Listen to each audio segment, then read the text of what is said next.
Hello, this is Ben Cubbage coming to you from Western China. I have a business called Elevated Trips at elevatedtrips.com, and we are bringing you a travel update on China. It is the end of March. Tomorrow is April Fool's Day, but this video is no joke.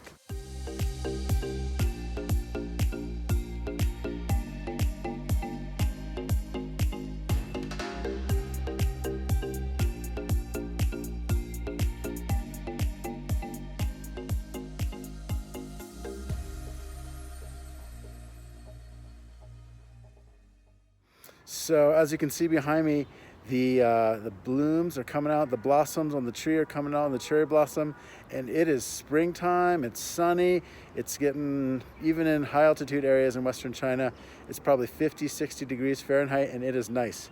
People are coming out of their homes, 90% of businesses are open, and for one of the first times in a few months, China has almost no cases of coronavirus.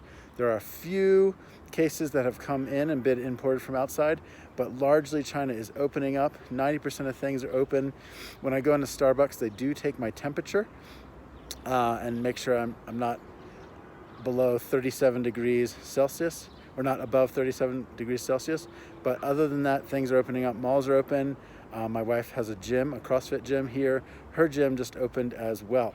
So things are coming back online, but with China opening it up, the rest of the world is sadly closing down.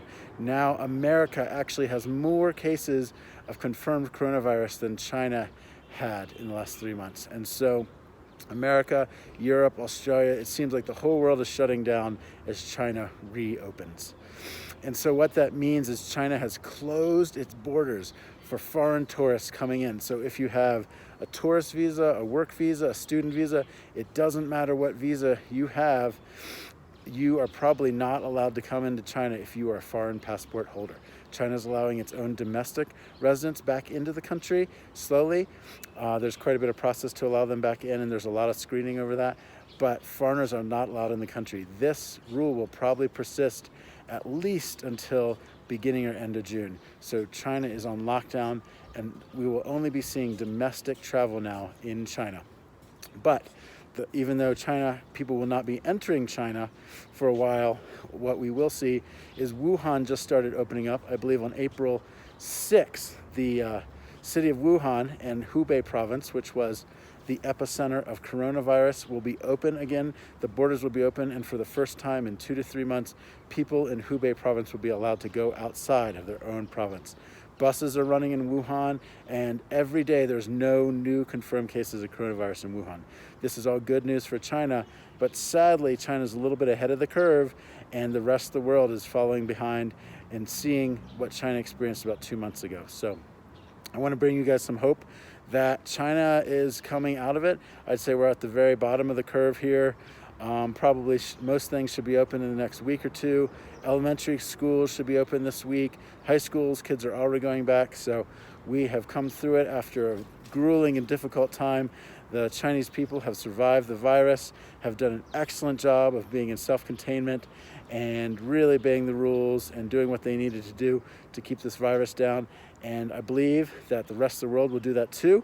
And we, in 2 to 3 months, hopefully, it could be that the rest of the world is where China is now in the springtime, where things are opening up again. So keep going, guys. Have hope.